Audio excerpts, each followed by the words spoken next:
Imagine an army so powerful that people felt fear just by hearing about it. An army with weapons, soldiers, horses, and something Arabia had never seen before, huge elephants leading the attack. And their leader had only one goal: to destroy the Kaaba, the house of Allah. But what happened next shocked the world, because this was not just a battle of soldiers. This was a moment where Allah himself protected his house in a way that no one could imagine. This is the story of the people of the elephant, a true event recorded forever in the Qur'an. Arabia, before the incident of the elephant, was a land divided into tribes and clans. There were no great empires ruling over the desert, no mighty capitals, no centralized authority. Life revolved around loyalty, honor, family, and survival. Yet, in this vast desert region, there was one city that possessed a unique importance, one place that attracted people from distant lands, traders from various routes, and pilgrims from every corner of Arabia. That city was Mecca. It was not rich with palaces or armies, but it was rich in spiritual value. At the center of Mecca stood the Kaaba, the sacred structure built by Prophet Ibrahim and his son, Prophet Ismail, peace be upon him. Even though many tribes had fallen into idol worship, their hearts still recognized the Kaaba as a place of holiness, a house connected to the legacy of prophets, and a symbol of honor for the entire region. The Kaaba was not only a spiritual center, but it was also the foundation of trade and economy in Mecca. Caravans from Yemen, Syria, Persia, and Africa passed through it. Markets flourished during pilgrimage seasons. Tribes who were often enemies respected one another when they entered its boundaries, because the Kaaba was considered a sanctuary. No one dared to violate the peace of that place. Even people who worshipped idols believed that the Kaaba was protected by something greater than themselves, something beyond human power. Deep inside, they understood that this house did not truly belong to idols. It belonged to Allah, the one who created the heavens and the earth. Far away in Yemen, the region was under the influence of the Abyssinian or Ethiopian kingdom. Their ruler in Yemen was a man named Abraha. He was powerful, disciplined, ambitious, and deeply concerned with fame and influence. Abraha wanted his city, Sana'a, to become the religious and cultural center of Arabia. He believed that if he could redirect pilgrimage toward Yemen, he would gain complete political and economic dominance. To accomplish this, he constructed a gigantic church, decorated with shining colors, marble, pillars, and beautiful ornaments.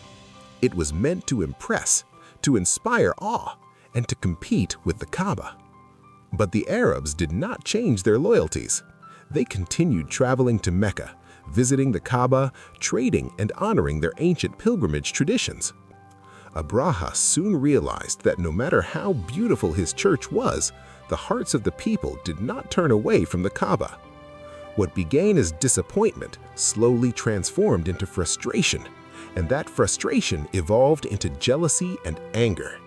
His pride could not tolerate that a structure built of stone in the desert held more respect than his magnificent church backed by imperial power.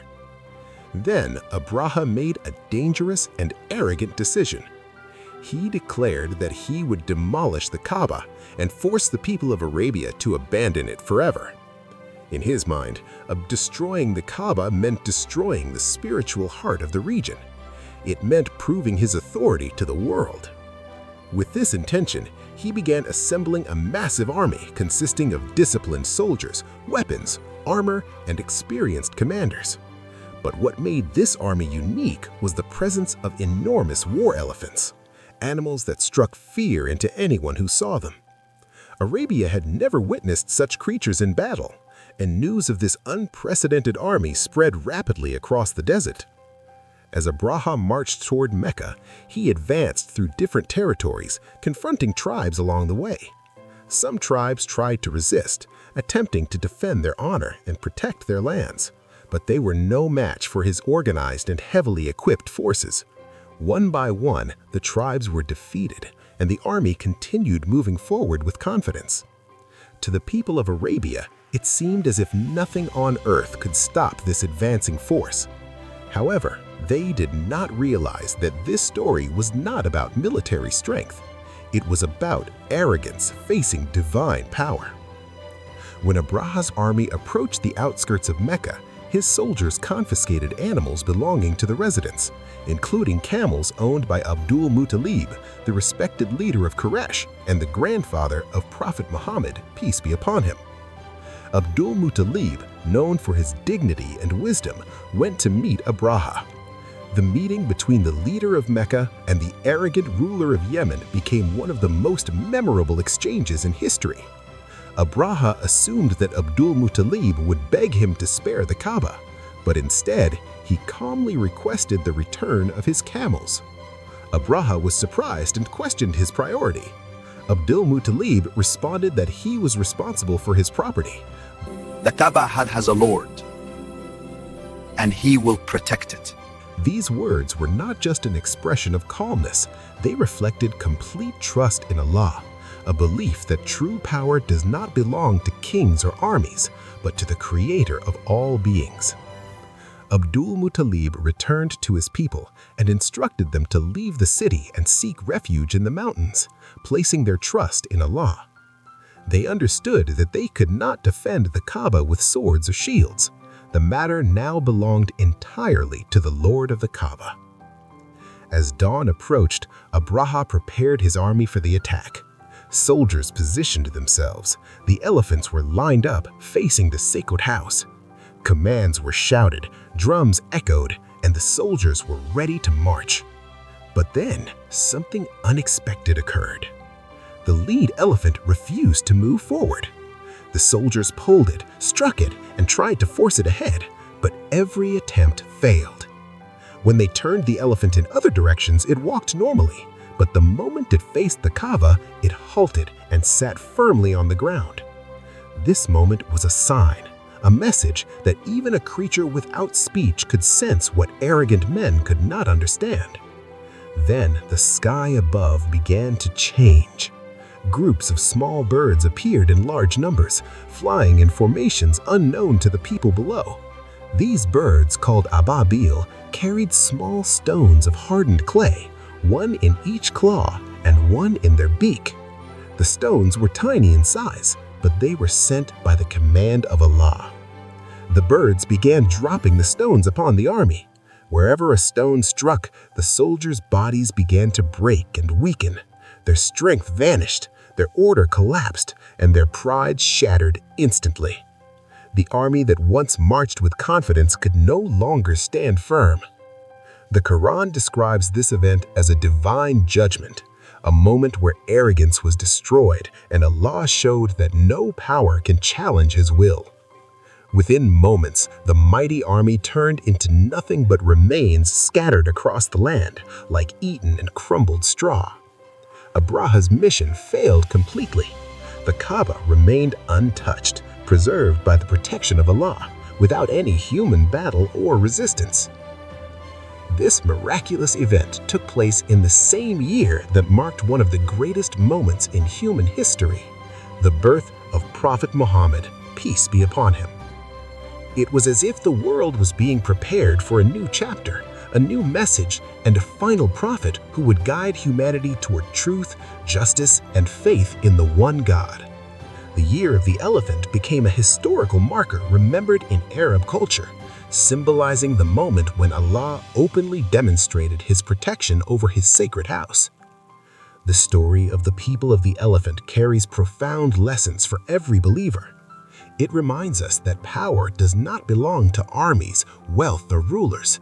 It belongs only to Allah. Arrogance leads to destruction, while humility and trust lead to protection and honor. It shows that faith is not just belief in words, it is the courage to rely on Allah when every worldly option appears impossible.